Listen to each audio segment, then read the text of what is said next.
To July edition of Career Mining session with AfriMine on behalf of the whole AfriMine team. And shortly, I will give a rundown of the introduction to AfriMine for those that are joining us for the first time. AfriMine is a non-profit initiative which is dedicated to showcasing the beauty of the mining and mineral-related industry. AfriMine is also dedicated to nurturing the next generation of mining and mineral-related professionals. In AfriMine, we have three main core pillars which are strongly built on. We have the tribe building, which we build a global community of young professionals and passionate mineral students. We also have the mind shifting, where we leverage on all possible digital and emerging technology to change the negative narrative about the mining and its related activities. And we also have the bridge building, where we facilitate experience exchange between students, early, mid, and late career mineral professionals. Over the years, AfriMine has been operating in more than 8 African countries. We have a list of them here. We have Burkina Faso, Guinea, Ghana, Nigeria, Egypt, DR Congo, South Africa, and Ivory Coast. Just to add to the list, we also have AfriMine in Zimbabwe and Tanzania also. And over the years, we've also participated in different projects. Like you can see, we've participated in the Virtual Mine Africa pilot project, whereby we facilitate technology experience and innovation between students. And we have also partook in software trainings, whereby we train students and give them hands-on experience on mining-related softwares and activities. Or we have also been having our mining and career in mining sessions like this, where we invite professionals from various companies across the mining value chain to share their individual perspective on their journey in the career, on their journey in the industry. And now we have our CIM session, which is both held in French and also in English. And permit me today, we'll be having the English session today for my French people in the house. We also attended one of the largest mining conference. We've been participating in that for 2 years now. This is the Mining in Durban conference, which holds every year in South Africa. AfriMine has been participating in the Mining in Durban conference, where we've also made headlines at the conference. Shortly, I will hand over the baton to Sanusi Abdulmuizz to give us the rundown of the career mining map. Please, over to you, Mr. Sanusi. Thank you, Joshua. Good evening, everyone. My name is Sanusi. So I'll be taking us through the career in mining map. Let's start from the top left corner, where you have the exploration stage.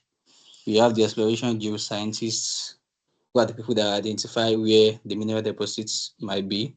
And then you have the geophysicists that use physics-based survey like seismic, magnetic, and gravity to know what is underground. And then we have the GIS specialists that map and analyze spatial and geographical data.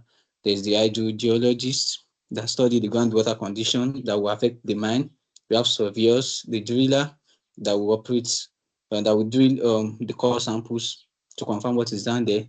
And then we have the next stage, which is the mine plan. So the mine planning stage, we have the mechanical engineer, the electrical engineer, the mining engineer, environmental engineer, and the civil engineer, who together design the mine plan, how it will be built, how it will be powered, engineered, and approved. Moving on, we have the community engagements at the top right corner, where we have the community liaison officer, who manages relationship with the nearby communities. And then there's the indigenous engagement specialist, who works on relationship and agreement with indigenous stakeholders and traditional owners. Then there's the social performance advisor, who tracks and improves the mine social impacts and license to operate. Moving on, we have the extraction and processing right in the middle. So there we have the mine manager who oversees the daily site operation, the hot truck driver who moves ore and waste rock, the geologist who interpret the ore bodies as the mining progresses. We have the remote system technician who maintain remote operated equipment. And then there is the electrician, the diesel mechanics who keep the plants and machineries running. There's the welder, fabrication and equipment repair, the dragline operator. We have the short fire who handles blasting operations safely. Then there's the chemical engineer and metallurgist who oversee the chemical processing that turns the ore into sellable products. There's the lab technician also who tests samples for quality and grade. And then we have the drone pilots who do area surveying and monitoring. Moving on to technology, which is at the bottom right. Technology, as we know, is the future of mining, or let me say the modern mining. There we have the ICT support officer, we have chef, which are on-site support. So we have software engineers, cybersecurity specialists, AI technician, mechatronics engineer, virtual reality developer, big data analysts. These are all people that are in charge of the digital and automation side of the modern mining. Moving on, we have the environment part of mining, where we have the mine closure manager who plans how the site is rehabilitated at the end of the mining life. We have the environmental scientist who monitors and manages environmental impacts. We have the agricultural scientist who works on land rehabilitation for future use. There's the cultural heritage advisor who protects the heritage sites throughout the mine's life. Now moving on to the business side of mining, where we have the CEO, the corporate affairs, the lawyers, the investment analyst, the business analyst, the supply chain specialist, the ESG specialist, the human resources manager, the accountant, training and development manager, the health and safety officer, the commercial, legal, and people function, who they're the one that keep the whole operation running. So these are the careers that we have in mind. Thank you very much. Over to you, Joshua. Thank you, Sanusi, for that brief rundown of the careers in mining map. Without wasting much time, I will move to the introduction of our speaker for today.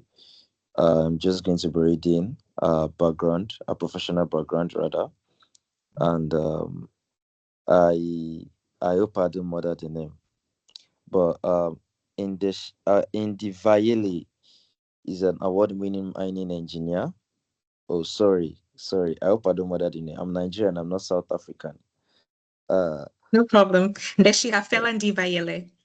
Okay, Ndivayele. I think I'll go with the latter. So, no pressure. Okay. So Ndivayele is an award-winning mining engineer, energy leader, strategic advisor, and entrepreneur. She's also a senior art consultant at Above Ground Advisory, advising mining, oil and gas investors and governments on regulatory strategy, ESG, and sustainable project developments. She's also the deputy chairperson of the African Green Industry Summit, AGIS board, and the Africa Global Co-Lead of Women in Green Hydrogen, leading collaboration across Africa's emerging green hydrogen sector.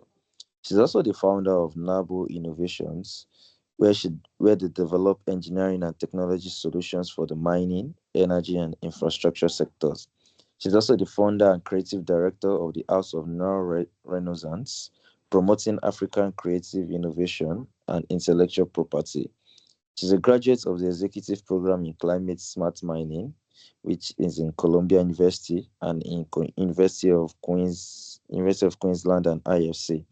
She's recognized for bridging engineering, policy, and entrepreneurship innovations to advance sustainable industrial development across Africa.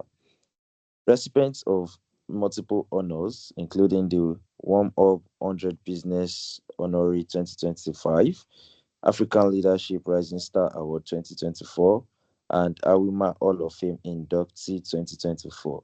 Please, with emojis popping in the chat, I want us to welcome our speaker today on CIM in person of Ndivayele. I'll just hand over to Tal, my fellow moderator, to take it over from here. You're welcome, Ndivayele. Thank you so much. Wow, thank you so much, Joshua. Thank you so much, Muhiz, for the amazing introduction and taking us this far. Deshi, we're very happy to have you here. And your introduction has a lot of weight and speaks for itself. So without further ado, we'll just take it from here. To Beautiful. me, yeah, fantastic. To me, you come across as someone who's a leader at the intersection of mining policy and sustainability, and we're happy to have you here. So just to get a brief and an idea of how this all started, your career is remarkable. It's a blend of mining, sustainable development, entrepreneurship, and leadership. Yeah. And before we go anywhere, we just want to know what first inspired you to pursue mining engineering, and when did you realize that you'd want to study mining engineering as a career? Beautiful. Thank you so much, Tal, Joshua, and Sanusi for having me. And a very good evening, good morning, good afternoon, wherever you are in this world. Yes, my name is Ndeshihafela Ndivayele, or Ndeshi for short, if it's too long for you. My career, oh my goodness. Where do I even start? I would say I'm a born engineer and I'm a made artist. Why do I say this? I come from a Black home, and I'm sure many of us can relate to this. When you come from a Black home, it's either you're an engineer, you're a doctor, you're a lawyer. So I was just like, it's time to go to uni, to apply. And my dad is, that career focused man. And he's like, there's no way you're doing music, Ndeshi. And I love doing music so much. Hence why I actually am a founder of House of Renaissance, which is a musical entertainment business. But now, of Okay. course, coming from a Black home, I was like, okay, I cannot do medicine. I will just faint. I can't cut people open. And then I was like, Lord, I heard they read a whole lot of thick books. I don't have the energy for that. School was already so long. So I'm like, you know what? My geology teacher back in high school was my greatest inspiration. I think she really just inspired me to be a top achiever. And I really was just very curious about the world's formation. I'm a very purpose-driven individual, so I always just thought about, oh, how did this world come about? Why are we here? How did we get here? So geology was my closest place of just understanding life in general. How did life come about? Why are we here? Why are we doing what we're doing? So geology was the closest thing I could really just find my answers just with regards to life.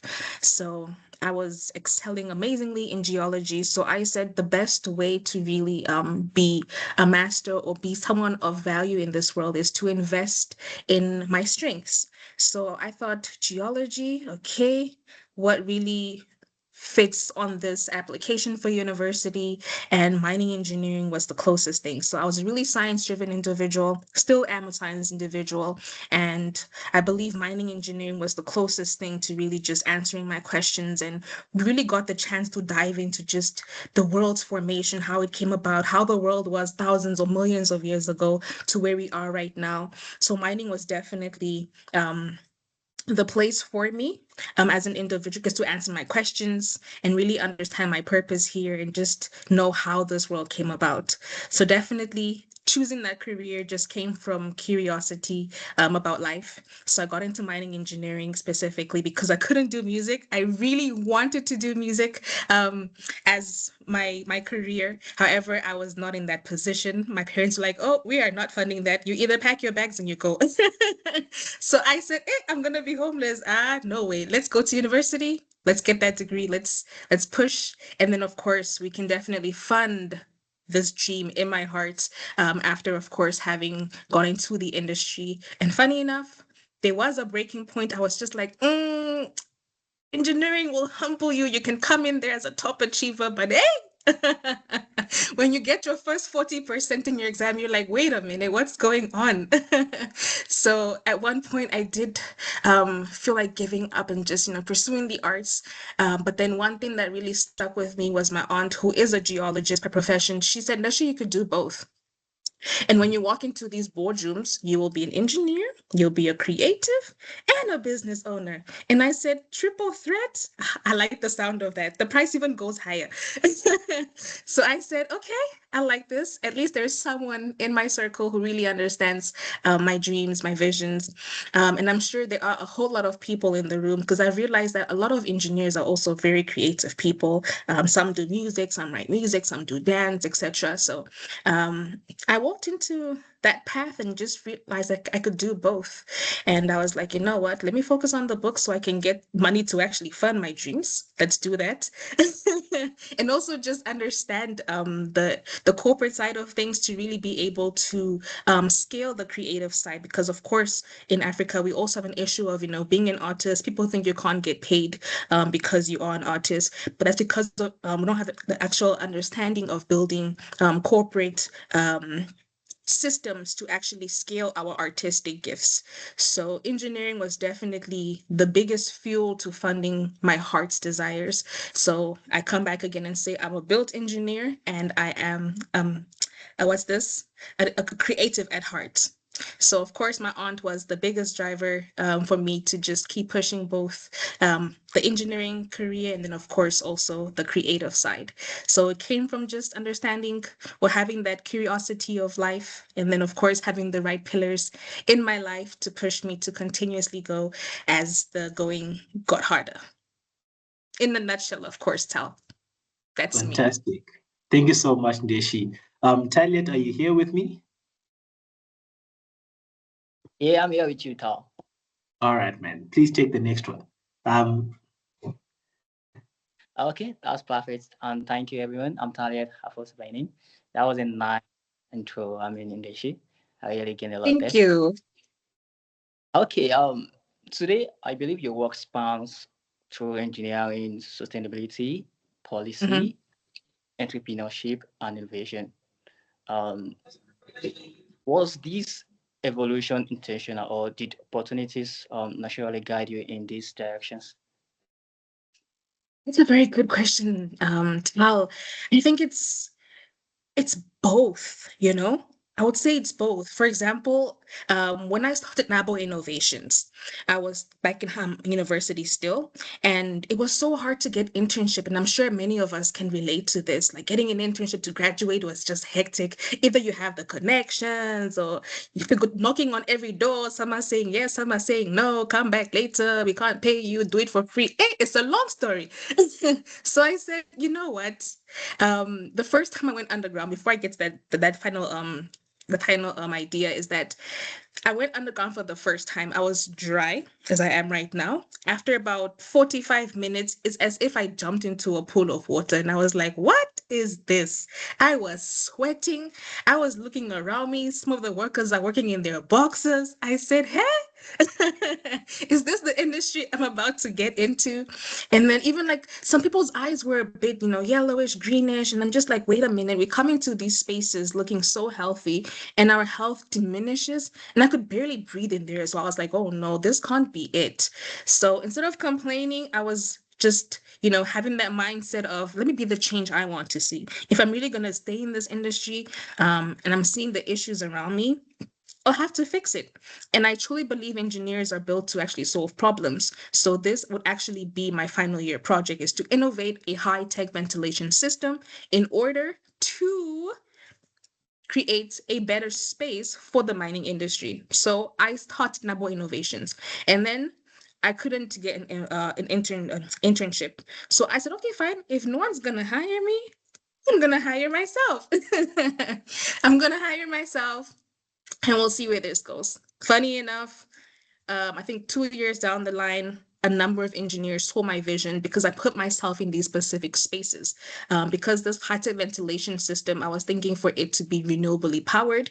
So I said, we have green hydrogen resources coming into Namibia, and I believe this will definitely power up the renewable space at a global level. And then I got invited to a workshop about green hydrogen because I knew nothing about it. I was like, since this is an energy source that could power up my innovation. Let me see who I can meet with to see how they can help me power this up. So I joined this workshop. A few ladies from Germany and then I came to just share about it. There were a few professors there as well. So I just got to understand what green hydrogen was on a technical level. And I met quite a number of people as well. So I was like, if I network here, I can definitely build my team even more to actually power up this innovation. So I've met quite a number of people.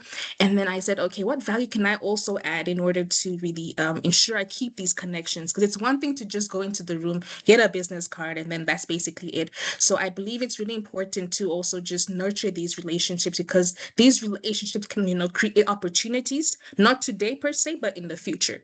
So after that, I really saw her vision with what she was doing with the workshop.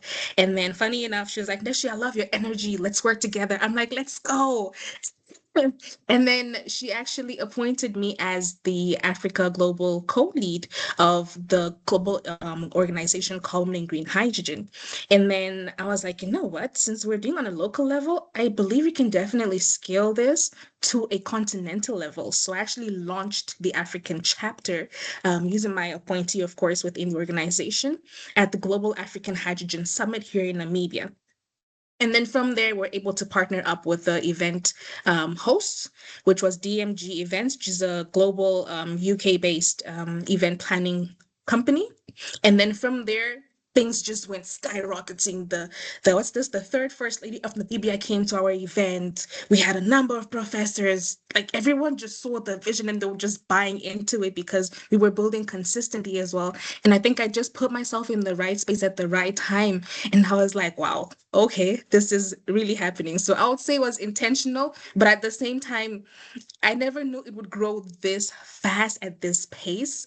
But yeah, it's both, to be honest, Tal. It was amazing, I must say. So I can't really say what it was, but I would just say both, putting yourself in that space. And then of course, once you're there, the opportunities just come either today, tomorrow, that second. You just never know, to be honest. Fantastic, guys. Can you give a round of applause to Ndeshi in the chat box there, guys? So much energy. I am so happy, so captivating, and so inspiring. Yeah, this is what it is for the young people. And thank you so much, Ndeshi. And just taking us to our next question. So I understand you're also a consultant at Above Ground Advisory. Yeah. Are you still with them, or you're now fully focused on the green hydrogen and projects? I still am with them. It's my 8 to 5, actually. Yeah. Okay, no, that's great. So we understand that you work closely with mining companies, investors, and governments on regulatory strategy, ESG, and project development, right? Yeah. And what have been some of the most rewarding experiences, from this role to be in this space as well? I'm quite interested to know what it entails as well.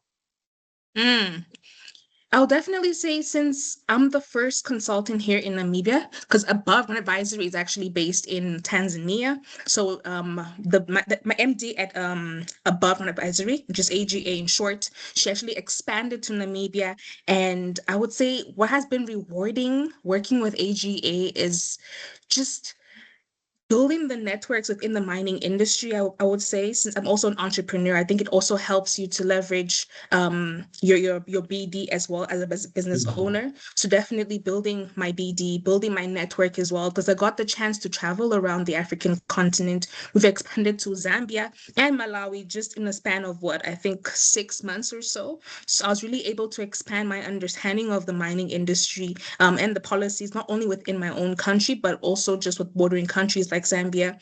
I got the chance to travel to Zambia last year in December to understand their local content policy that they implied earlier this year.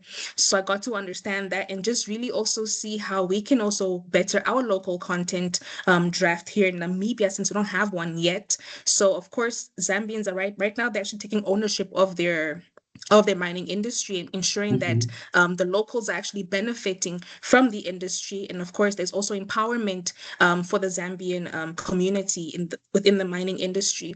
And funny enough, in Namibia, we don't even have a local content policy yet. However, it's the oldest industry in the country at the moment, but then there is no local content policy at right now as we speak. So really inspires me to just also add value within my own country through these opportunities within Zambia and Tanzania.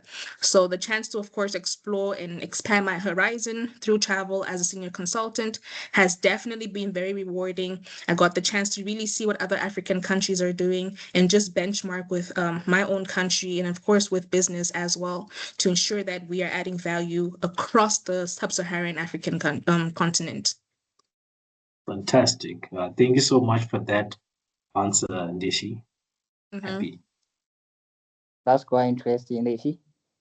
Yeah. Thank So the next you. question. We all know mining is evolving rapidly. Sustainability, clean energy, and responsible resource development are becoming central to the industry future. And I could say that when Joshua was reading about, I could say that you completed the executive program in climate smart mining, and you also want to champion sustainable development. The question says, how do you see sustainability reshaping the future of mining in Africa? That's a very good question. I believe Africa's mining sector is entering like one of the most transformative periods in its history.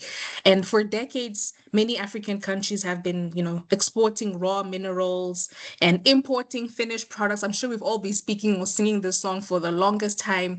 And I think the future is about changing that model. And the global energy transition has like significantly increased demand for critical minerals such as lithium, graphite, the rare earth elements, copper, etc. So these minerals are richly endowed within Africa. So this presents a once in a generation opportunity. But not only if we approach it strategically and sustainably. So firstly, I believe we'll see greater emphasis on value addition as well as beneficiation.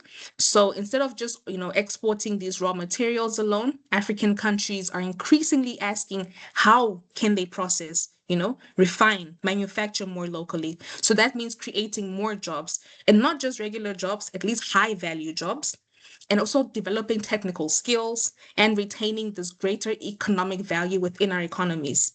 Secondly, as an innovator, I also believe that technology will fundamentally also reshape mining. We've got AI coming into place, automation, the drones, remote sensing, real-time data analytics. These are already improving our safety, our productivity, and even just our environmental performance. So I believe the mining engineer of the future won't only work with no heavy machinery, they'll also work with data. So I also think sustainability will become a defining feature now of successful mining projects. So ESG is no longer simply about compliance, it's about becoming a core business consideration. So investors, governments, and even communities increasingly expect mining companies to demonstrate responsible environmental stewardship, meaningful community engagement, and even just transparent governance. So I definitely see mining becoming much more integrated with Africa's broader industrial energy ambitions. And as renewable energy expands, many mining operations will also increasingly be powered by solar, wind, and other clean energy sources. So mining will no longer exist in isolation. It will also be part of a larger ecosystem that supports industrialization, infrastructure, development, as well as economic diversification. So the future of African mining is not simply about just extracting these minerals. It's about creating more value from every single mineral we produce. Fantastic. Wow. That's Yeah. perfect. That's until you talk. I understand it. Guys, I just wanted to remind you guys that if you have a notebook and you can write down some stuff, and if you have some questions, our chat box is open, and we can answer your questions. Ndeshi can answer your question after the session, if we have time. So please get busy. let's engage, guys. And yeah, just write the question in the chat box. And I advise you guys just have your diary open so that you can catch Ndesh's wind as we go on with our session. Okay, on to my next question, Ndeshi.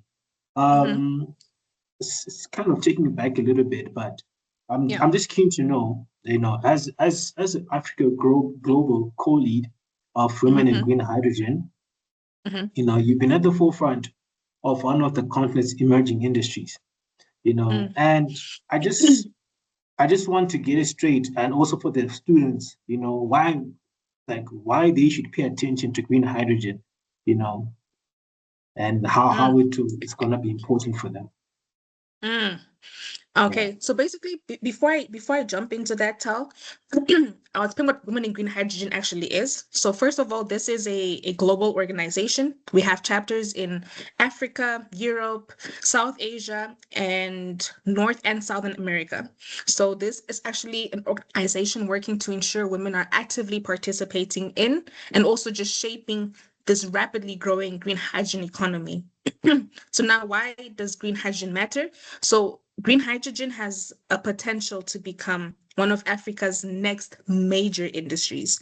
So countries like Namibia, Kenya, Morocco, I'm sure somewhere in West Africa as well. I think Ghana is also out here, pushing with green hydrogen as well. So all these different African countries are having exceptional renewable energy resources, and it's actually creating opportunities not only to produce this green hydrogen, but also to build new value chains and also to extract investment and create high quality jobs as well. So I strongly believe that a smart investor always diversifies their assets. So it's really important for us to focus on all these different resources we have as Africans, because it's not enough to just extract these minerals, because of course these are finite minerals. So we also have oil and gas, it's also finite. So we should also look at renewable energy, because this actually helps us to build generational wealth, because we're here today, but what happens to our kids and our kids? So we have to invest into these new major industries in order to diversify our investment as Africans, and to really ensure that we have a variety of resources to tap into in case we do reach finite with our minerals within the mining industry. Funny enough, also, I've realized that we know as Africans we're rich with minerals, but no one can really tell us how many minerals do we have.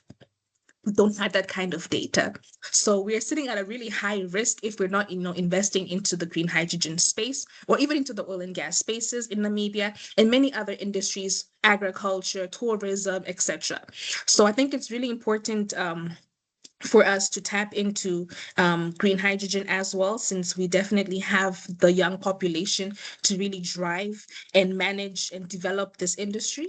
And then, of course, we also have the resources on the ground, and we have enough vast land on the African continent to build these plants and to refine these resources in order for us to export these goods.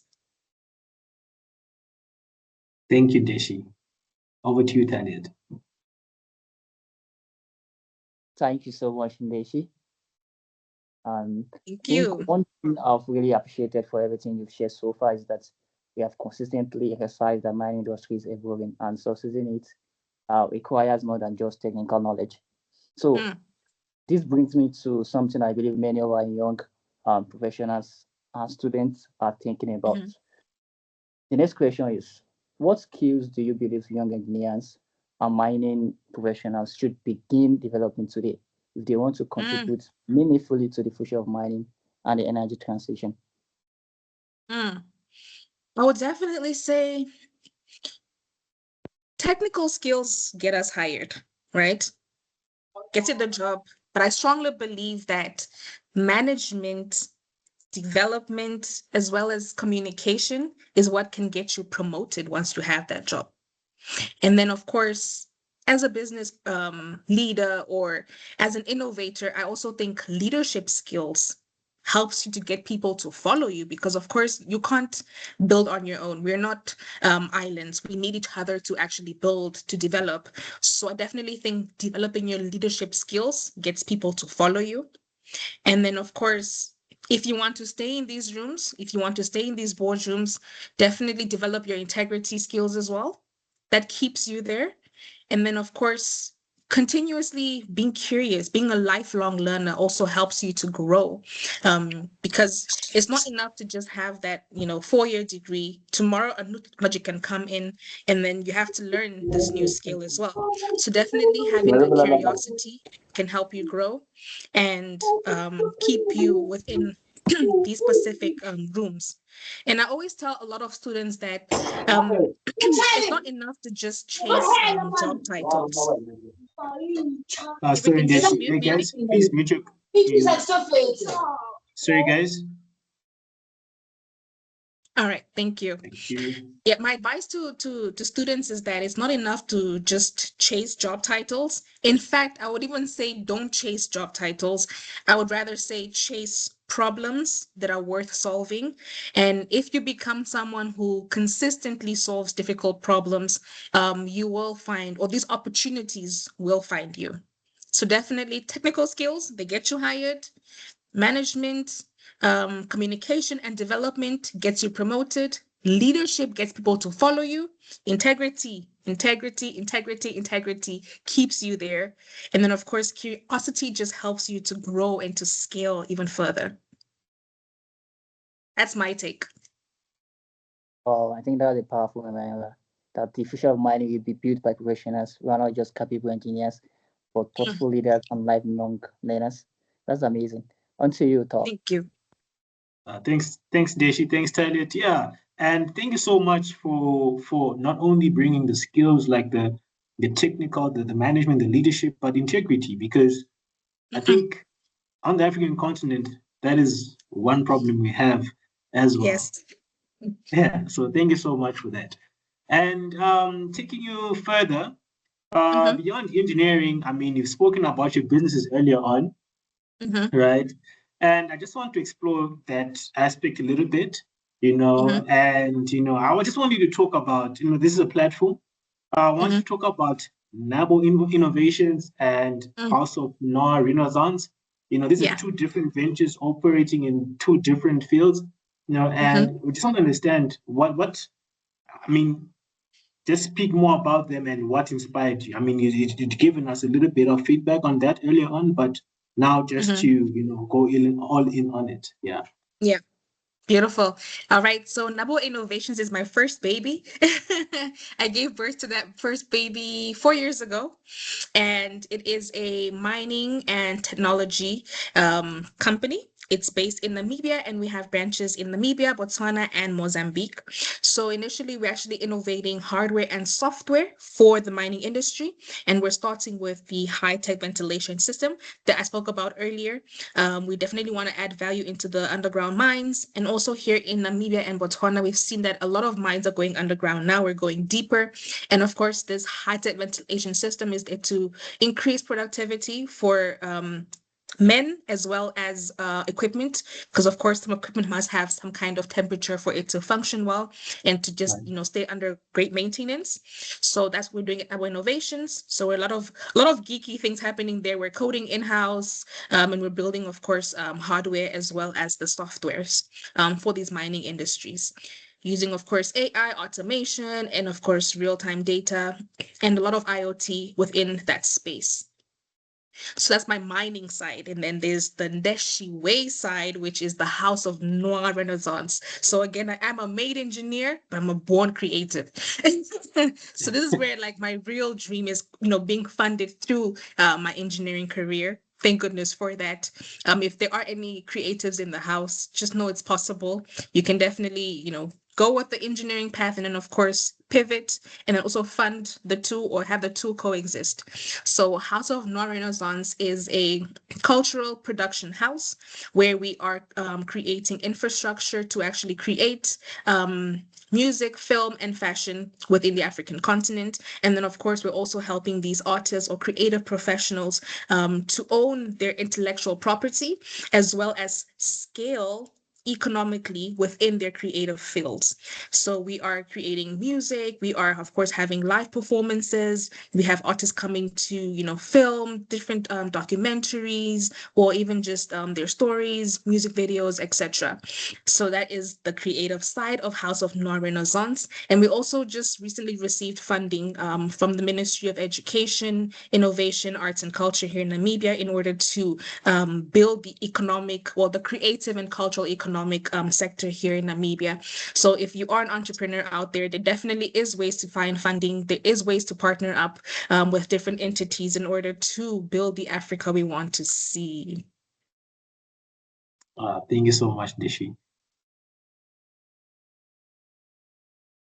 Quite interesting and inspiring. Thank you for sharing that journey. It's always inspiring to hear how opportunities in direct industries can come together to create meaningful impacts. You also mentioned that you are currently working in Mozambique. At AfriMine, we are set about a growing community there as well. So it is quite encouraging to see professionals like yourself contributing to the mining ecosystem across Africa. And I believe hopefully there may even be kind of opportunities to connect with our network in Mozambique in the future. So building on your perfect. So building on your entrepreneurship journey, I would like to turn the conversation to the many young professionals who quite have ideas but aren't quite sure how to take the first step. So many young professionals aspire to start business, but of course they don't know where to begin. What advice will you give young engineers looking to build businesses within the mining, energy, and technology sectors? The first thing I always tell people, whether you're in the mining industry, agriculture, tourism, whatever industry you find yourself in, I always start with finding the problem. If you're able to identify a problem, it could be in your house, excuse me, it could be in your house, in your community, globally, wherever. If you find a problem, you're able to fix that, right? And of course, you can monetize that. But firstly, just find that problem. What problem are you solving? That way, you don't get confused down the line when you're building your business plan. At least you stay focused on that specific issue and you'll know who you are solving that problem for. That way, you know which rooms to find yourself in or which rooms to go into in order to get funding, in order to build your business development, to find your clients, etc. So find the problem first. Once you are able to find the problem, you look at different solutions. So you find ways to solve this issue. And then, of course, I'd also say look at business incubators around the area you're living in. So these business incubators are usually nonprofit organizations that help you to build now your business plan from ideation stage all the way to export stage. So they help you to draft your entire business plan from ownership, corporate, etc., your executive summary, what your vision, your mission is. And then, of course, you build your business model as well to see how your money will be made. And then, of course, when you will break even, how much talent you'll need to employ in order to, of course, export the specific solution you have. So find that business incubator, and then it can, of course, help you with building your entire business. Because many people, of course, they have the problem, they have the idea, etc., but then they don't really have the corporate knowledge. So that business incubator is the right space to be in to really build on your corporate knowledge in order to scale this business professionally.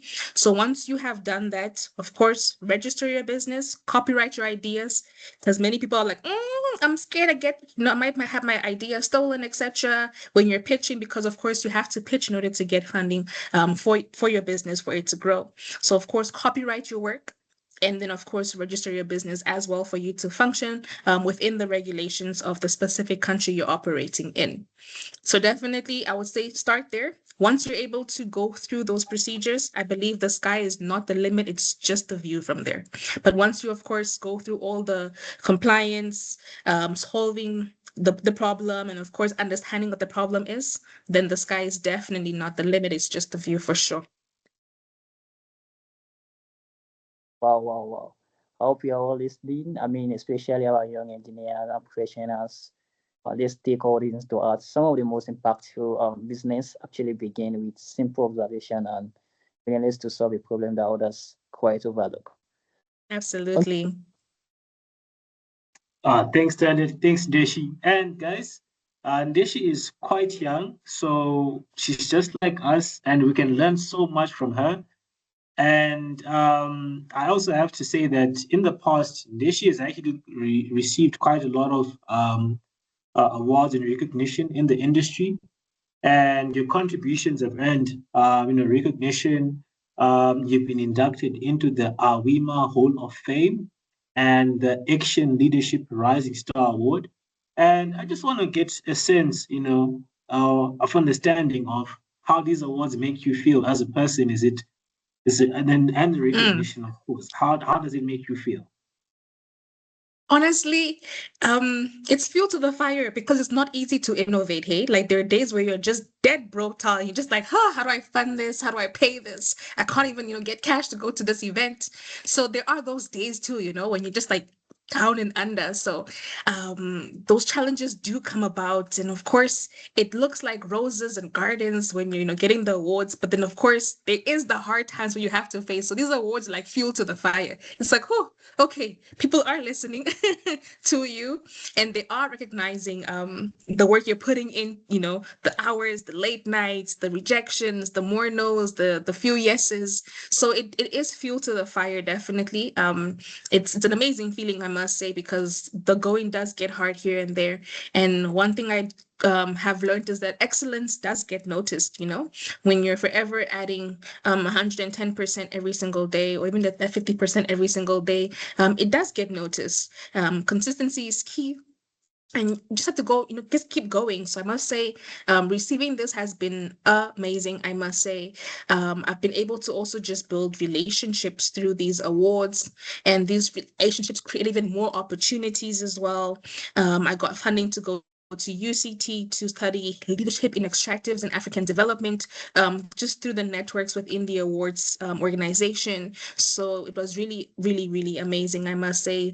These definitely open up even more doors of building trust with your clients, with the industry as well. And then, of course, just also giving you that fuel as an individual and as a leader just to keep going. I always say, like, every leader also just needs a place to tap into, in as much as we're always pouring into others' cups, giving, every leader must also just receive that love that, others also get. So it feels amazing, I must say, very amazing. Thank you so much, Dishi, for that. Thank Such you. an honest and human response. Thanks. Over to you, Talid. Thank you, Deshi. Thank you, Tom. I think as we begin to wrap up our conversation, I would like to leave our audience with a question that looks beyond the present and toward the future. Through your leadership roles across several organizations, what legacy do you hope to leave for the next generation of African professionals, particularly Mm, young women pursuing careers instead? mm. I love this question actually. I want to see Africa move from being a continent that just exports these raw minerals and just this raw potential to one that exports innovation, technology, manufactured products, and just world-class expertise.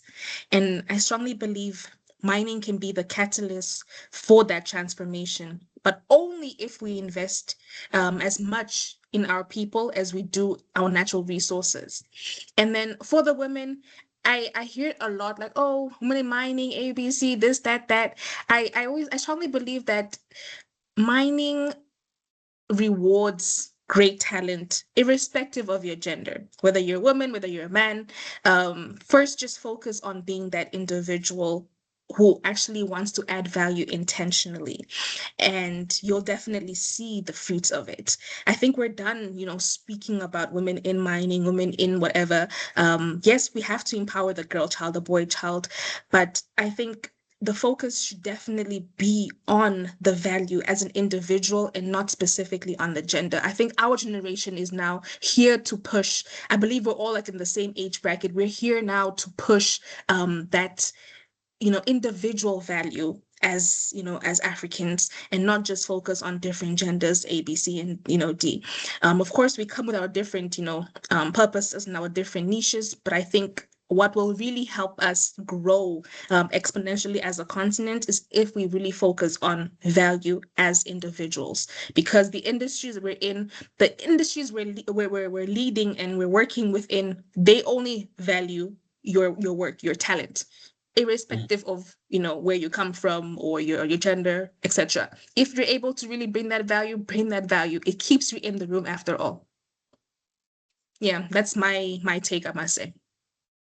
Thank you very much, Deshi. That is a very, very, very amazing answer. Thank you so much for that reminder.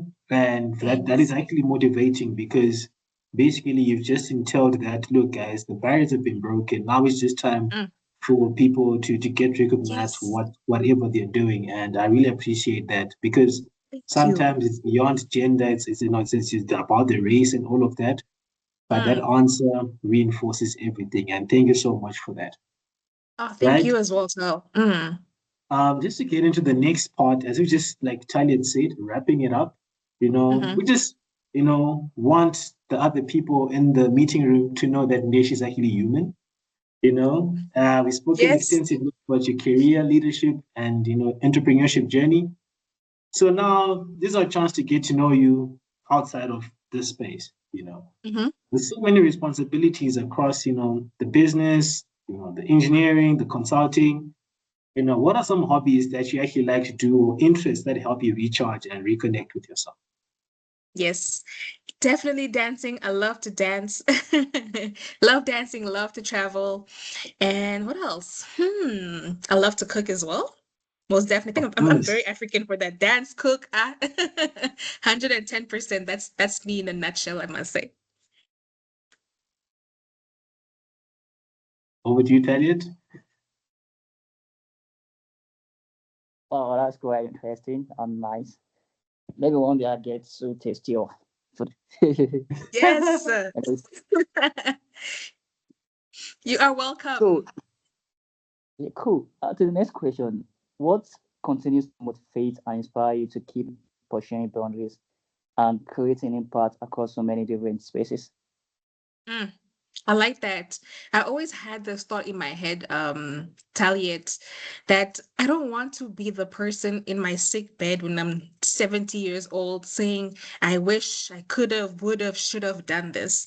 This is why I'm pursuing all my dreams while I still have the energy, while I'm still young and, still have that drive.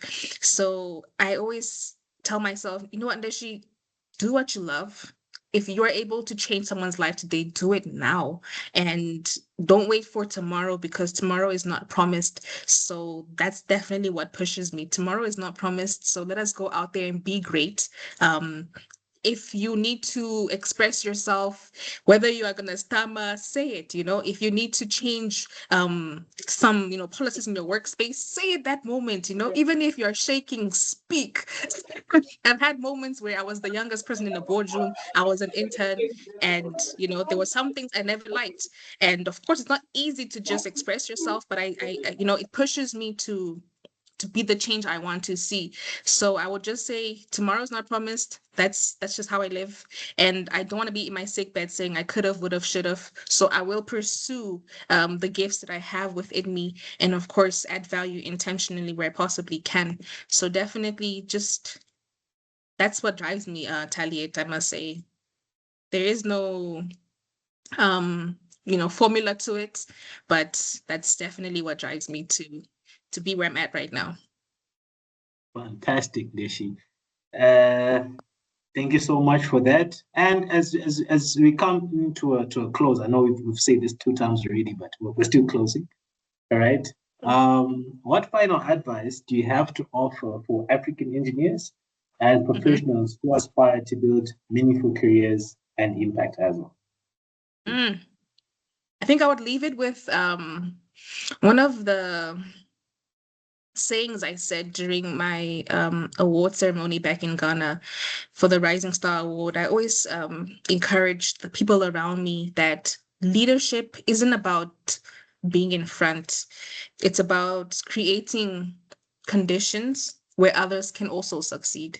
So how do we do this? To be a leader is to seek knowledge and wisdom. It's to hear and to listen, there is a difference, by the way. To see and visualize, to inspire and empower, to accept challenges.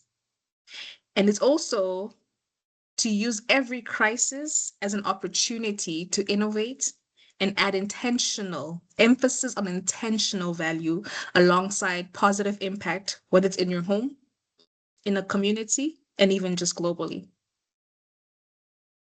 Fantastic message.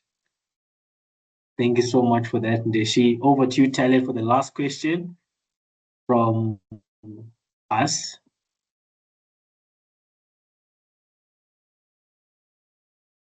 Okay. Thank you so much, Ndeshi. I think after that, there's nothing you can actually say to take us further. And Yeah. I'll just use this extra 2 minutes just for you to answer one or two questions that are left in the chat box. Just having a look. Okay. We have a question from Masiloko Mukone. And they've said that, thank you for your time, Ndeshi. Your idea sounds interesting and positive for the mining environment. Do you see any innovation and innovators like yourself making an effort to transform and improve safety mining? Yes. Yes, most definitely. Recently we actually powered up with a few mechatronics engineers that actually they have an actual warehouse here in Namibia, and they're building different kinds of drones.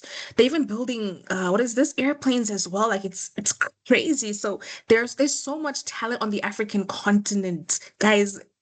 Oh my goodness, if I just start right now, I won't even finish this session. There are amazing, amazing, amazing innovators on this continent, especially when you take the time to just join these business incubators. You'll definitely get the chance to meet other founders within various sectors around the world, and you'll definitely see them adding value and just building their businesses rock by rock, brick by brick, just coin by coin. It's amazing, I must say. So the talent is definitely diverse, and I also think that's one of Africa's biggest resources as well. We have young talent on this continent, and we definitely have to tap into that young talent. I hope you answered. I hope they're happy with your answer. And there's one question from Sanusi. And our first is commented, really amazing and enlightening session. And he's just asking more about the green hydrogen. He's saying that, is it currently affordable and scalable, or is it still mainly experimental? I think it depends from country to country.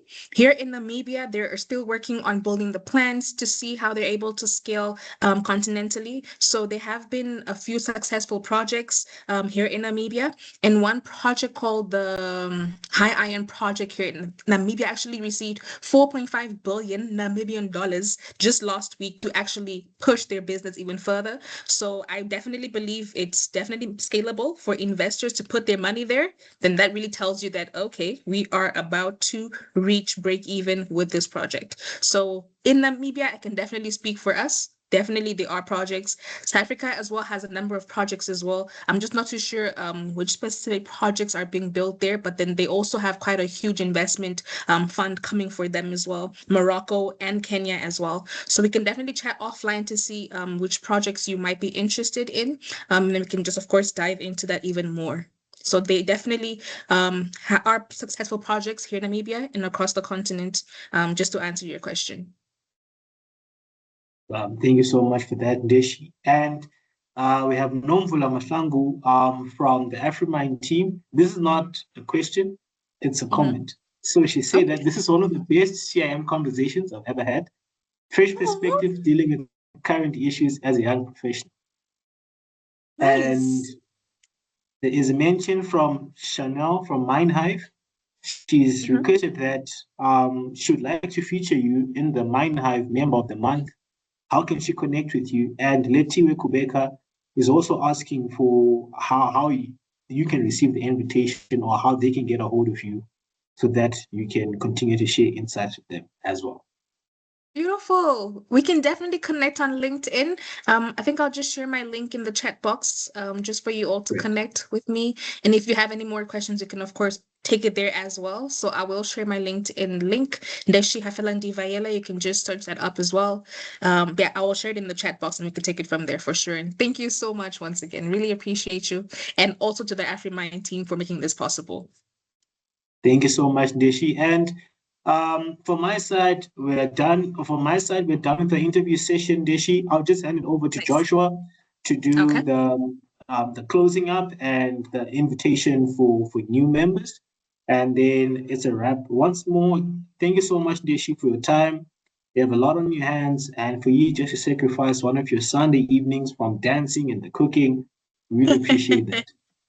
Thank you as well, AfriMine, for the work you are doing. This is Africa's Lord's work, I must say. Please do continue to do this because, together as Africans, we can definitely be great together. So continue to push the agenda and continue to add value to the mining industry. Thank you so much for having me again. And thank you to everyone as well for listening to me. Thank you, thank you. Over to you, Josh. Wow. I mean, I've been hooked since the beginning of the meeting, and yeah, I think now I can pronounce Deshi, not the latter. So yeah, that's an improvement. Thank you very much, Deshi. This has been very insightful, impactful, and what stood out and left a mark on me was when you spoke about leadership, and you said it's not about leading, but about creating a space for others to grow. I mean, as Africans, we can tell that this has been a major issue over the years. So yeah, thank you very much also for taking time out to be on July CIM's edition. Um, Shortly, I'm just going to call for volunteers. Tal, please, can you help me with the display so they can see where they go to when they need to reach us on our website? And just before I wrap up, I would like to extend the invitation to everyone who has joined us today. At Afrima, we believe that building the future of Africa's mining industry is a collective job and a collective effort. And one of the best ways is to contribute by becoming part of the team that is building or part of the team that is doing the work. So just putting out there, if you are passionate about mining, leadership, professional development, event planning like Deshi mentioned, communications, media research, and any other impact that can actually move the mining industry forward, we would love to have you volunteer with AfriMine. And it doesn't matter whether you're a student, a recent graduate, a young professional, or you're an experienced professional. We will still love to, who we would like to give back. We still want to have you here with us, and there's a place for you in our community. So if you're interested in volunteering, please you can visit our website that's been shared now by Tal. You can visit our website, and our people will take you from there. You can just fill the volunteer form, and yeah, we'll take it in from there. Yeah, also follow us on our socials. Yeah, you can follow us on LinkedIn at AfriMine, on Twitter at AfriMine, on YouTube. Yeah, and for people that don't know, we started posting back on our YouTube, guys. So every CIM edition is posted on our YouTube channel. So you can actually go and watch a recap if you've missed anything or you feel you need to listen to again, which I think today's session must be a must. It must be a listening to again event, because I think to capture everything at once is not just how will I put it now? It's not just doing it. So you have to go back again and listen for you to actually put some things down that you've missed. So I want to say a special thank you to everyone and for the organizers. Thank you to Taliat. Thank you to Tao. Thank you to our guest speaker, Deshi. And also thank you to everyone for joining today's session on this month's session of our CIM edition. Till we see you again, same time, same place next month. Oh, we're actually having a CIM edition also this month again. So we'll see then, and please, we'll share the recording. We're going to share the recording, or you can get it on our YouTube channel. We upload it there. So I think by the end of this week, you should have the recording by then at our YouTube channel, which is AfriMine. So yeah, thank you guys for joining, and thank you to Deshi. Have a lovely evening or a lovely day wherever you are. Thank you very much. Thank you so much, team. Thank you, everyone, and have a lovely week. See you in a couple of weeks again. Bye. All right, bye.